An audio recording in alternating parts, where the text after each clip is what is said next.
अब देखना, वार जो जानते हैं धन्य हैं, वैसे वार जानने वालों को उनके लिए एक ताली तो बजाना ही है। लेकिन अब पूछूं कि आज क्या नक्षत्र है? हाँ, आपका जीवन नक्षत्रों से जुड़ा हुआ है। किससे जुड़ा है? और मैं देखता हूं कि इंसान नक्षत्रों के ज्ञान को बिल्कुल महत्व नहीं देता। क्या नहीं देता? आपने कभी नक्षत्र के बारे में कुछ सोचा क्या? कितने लोग मोबाइल में पासवर्ड डाले हुए हैं? वो हाथ उठाओ जिसने मोबाइल में पासवर्ड डाला। वाह बहनों, तुम भी पासवर्ड डालती हो। मैंने सोचा आदमी में कोई सीक्रेट होता है इधर उधर का। हाँ, आदमी 4 दांत वाला हाथी होता है, दिखाने वाली पत्नी एक ने, रखने वाली पत्नी भी एक हो सकती है। लेकिन बहनों, तुमको का ही पासवर्ड की जरूरत पड़ी? क्या सीक्रेट है तुम्हारे पास? जितने हम सीक्रेट की विचार करके कोई पासवर्ड रखते हैं, इतना ही हमारे पास कोई गड़बड़ है। ध्यान रखना, निर्मल और जो पवित्र होगा उसको किसी चीज को छुपाने की नौबत ही नहीं आएगी जीवन में। छुपाएगा वही जिसको छुपाने का कोई चीज है। देखो, आपको ही मैं बताता हूं, आप कभी एकादशी का व्रत करते हो, कोई उपवास करते हो, छुपाते हो क्या? डंडा मार मार के पीट के डोल पीटते दुनिया में, आज मेरा उपवास है, आज मेरी एकादशी का व्रत है। 1000 लोगों को बोलेंगे, बोलते बोलते वो पुण्य खाली हो जाए। बोल बोल के पुण्य को खाली कर ले, लेकिन बोलेंगे। लेकिन कोई नहीं बोलेगा कि मैं सिगरेट पीता हूं। वो एक कोने में जाके दम मरे दम मिट जाए हम। अरे मिटेगा मालूम ही है, फिर काहे लिए करें? जब दम मारे दम तो मिट जाए हम, तो मिटना क्यों है? आप क्या मिटने जन्मे हो? आप अमर होने जन्मे हो। लेकिन पाप छुपाता है इंसान, पुण्य छुपाता नहीं है। फिर पासवर्ड किस लिए भाई? जरूर कोई पाप है, इसीलिए वो पासवर्ड है। पुण्य को तो छुपाते ही नहीं हो। 500 रुपया गौशाला में दे दिया, 5555 बार लोगों को बोल के सुनाता है, गौशाला में 500 दिया मैंने, गौशाला में 500 दिया। किसी का पेट मार के 500 ज्यादा कमा लिया दुकान में, कोई बोलेगा? हाँ, शास्त्र कहता है कि पाप किए हैं, उस पाप को प्रकट करने से पाप की शक्ति क्षीण हो जाती है न, पुण्य की शक्ति बढ़ जाती है। बोलना है तो पाप को बोलना है न, छुपाना है तो पुण्य को छुपाना है। हम क्या करते हैं? बोलो, क्या करते हो? बोल मेरे लल्ला,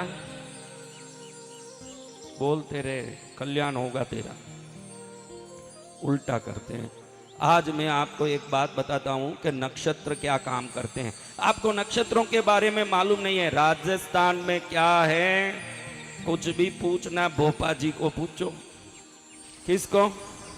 भोपा जी। हाँ, भोपा जी। भोपा जी कौन से यूनिवर्सिटी से आए हैं? भोपा जी भी कम नहीं है, वो दम मरे दम से भी आगे हैं। यूं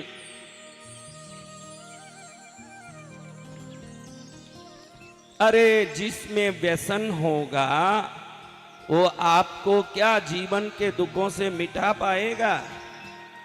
मन पवित्र होना बहुत मुश्किल है। ध्यान रखना, हम नाते क्यों हैं? नाते क्यों हैं भाई?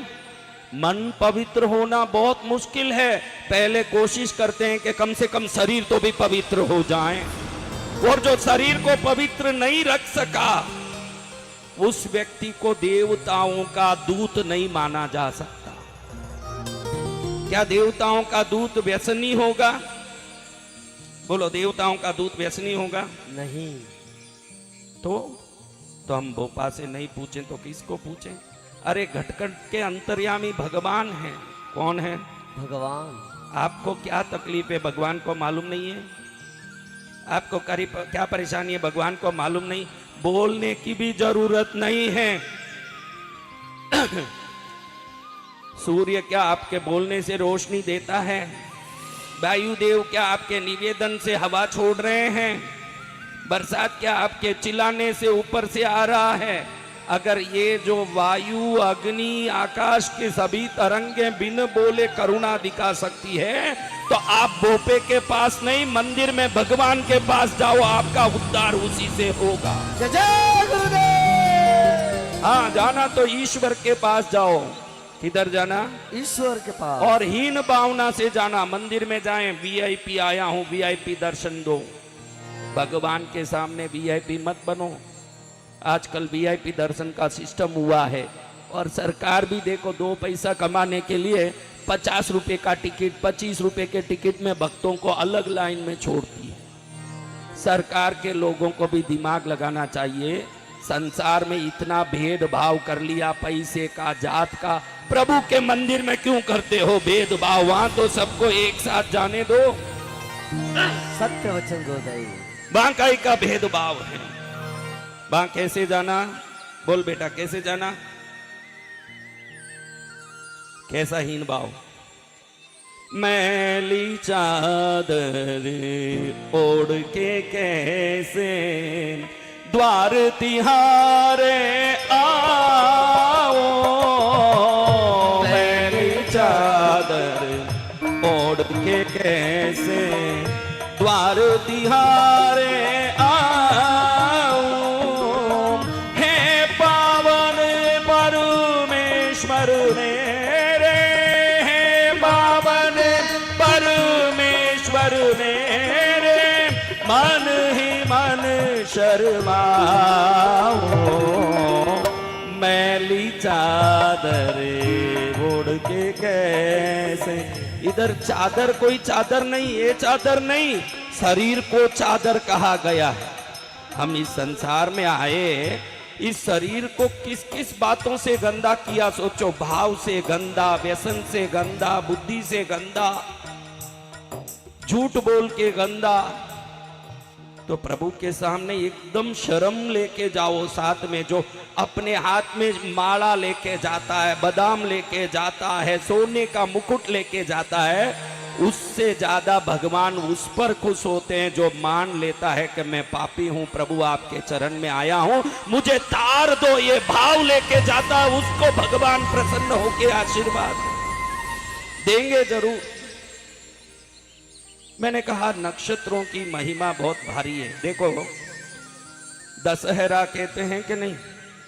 कब आती मेरी बच्चियों दशहरा? कब आता मेरे बच्चों? बोलो, बोल माता बोल। नवरात्रि के 10वां दिन राम जी जन्मे ही रावण को मारने, ये बात मानते हो ना? राम जी का जन्म क्यों हुआ? शास्त्रों में लिखा है कि ये करो, सत्यम वद, सत्य बोलो, प्रियम वद, प्रिय शब्द बोलो, कठोर शब्द मत बोलो, न वद अप्रिय सत्यम, ऐसा कोई सत्य मत बोलो जिससे किसी का मन दुखता हो। सत्य, मैं सत्य मानो हरिश्चंद्र हूं, तू हरिश्चंद्र हो के भी सत्य को भी कठोर हो तो मत बोल, मौन रह जा। वो सत्य से भी ज्यादा फायदे का है वो मौन। तो राम भगवान नारायण देखते हैं कि भाई शास्त्र बहुत इनको दे दिए, लेकिन शास्त्र पर कोई चलता नहीं है, तो मैं खुद एक रूप लेके संसार में मनुष्य बन के जाऊंगा। पिता की आज्ञा का पालन पुत्र के लिए सर्वोपरि है, ये बताने के लिए स्वयं रूप लेके नारायण धरती में आए, वो राम अवतार है।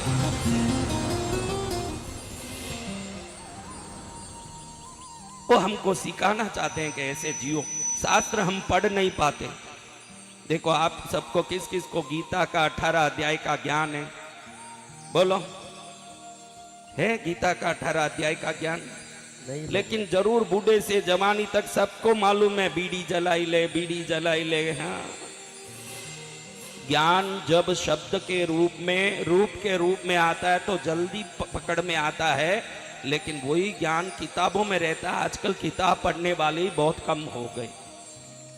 अब में कितने लोग किताब पढ़ते हैं? देखो, एक बच्चा हाथ उठाया, 2 4, भगवान जाने ये हाथ उठा रहे हैं। ये स्कूल का किताब नहीं मेरे बच्चे, स्कूल की किताब नहीं बोल रहा हूं। किताब का आम थोड़ी अचार बनाने में काम आएगा। तो चलो, आज मैं एक बात आपको बता रहा था कि ऐसे राम जो रावण के वध के लिए ही जन्म लिए, उन्होंने आसोज महीने के शुक्ल पक्ष के दशमी के दिन को ही क्यों चुना वध के लिए? आपके पास सभी सक्षमता होते हुए भी समय भी प्रबल होना चाहिए। समय बड़ा बलवान होता है।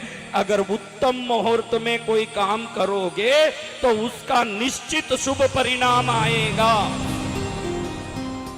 राम जी अपने जाम्बवंत आदि से मिलके मंत्र आलोचना करते हैं कि अब आज सब खत्म हो गए हैं। कुंभकर्ण खत्म हो चुका, इंद्रजीत खत्म हो चुका, अक्षय कुमार तो पहले ही हनुमान जी के द्वारा खत्म हो चुका।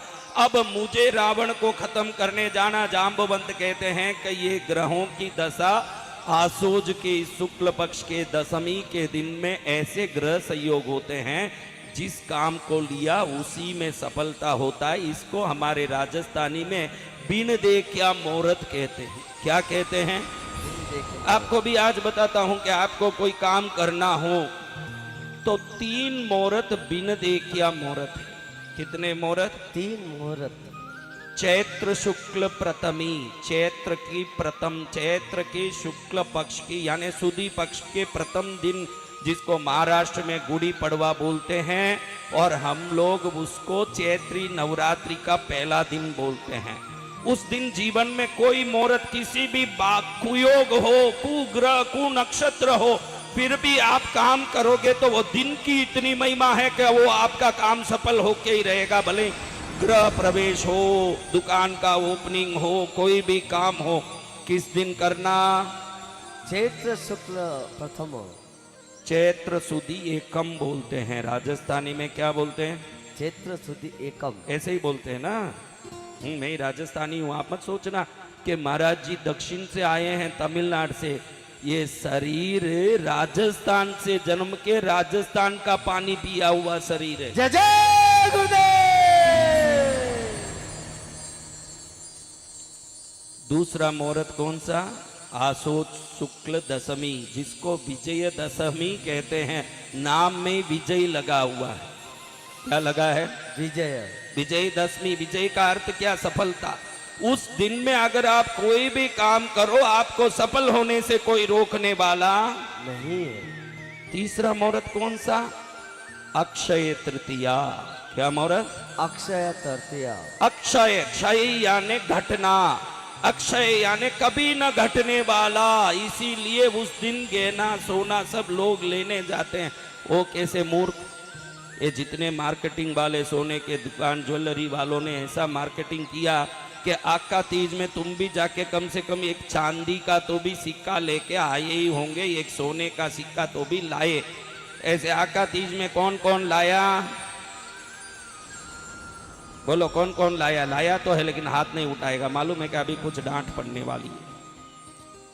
मालूम है होशियारी। देखो, अपना पैसा खर्च करके कोई चीज लाए हम तो पैसा खर्च हुआ कि क्या हुआ? तो खर्च किया तो खर्च बढ़ता ही जाएगा जीवन में, क्योंकि उस दिन जो कर्म करोगे वो अक्षय हो जाएगा। ये ध्यान सदा आपको रखना है कि जिस कर्म को किया वही अक्षय होता जाएगा। कई मूर्खों को मालूम नहीं, उसी दिन ज्वेलरी दुकानों में लाइन लगाते हैं।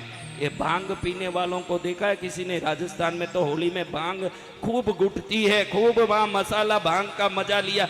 सबने यहाँ लिया ही होगा। ये सब बदमाश सामने ही दिख रहे हैं मेरे।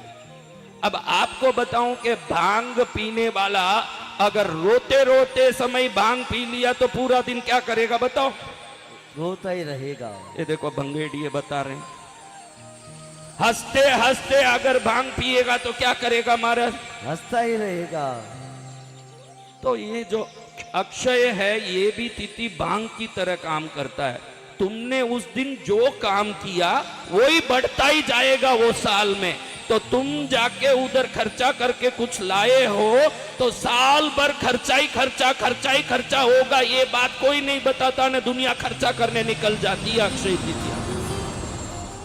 तो फिर क्या करना? उस दिन पैसा देने नहीं जाना। अगर ज्वेलरी वाला ईमानदार है, आपको विश्वास हो, मेरे बोलने से मत जाना, क्योंकि कई लोग वो हाथ उठा के भाग भी गए हैं। पहले 2 दिन पहले ही एक सिक्के का जो लेना चाहते हो उसका पैसा भर के रसीद प्राप्त कर लेना कि ये माल अभी तक प्राप्त नहीं हुआ है, अक्षय तृतीया को डिलीवरी दी जाएगी।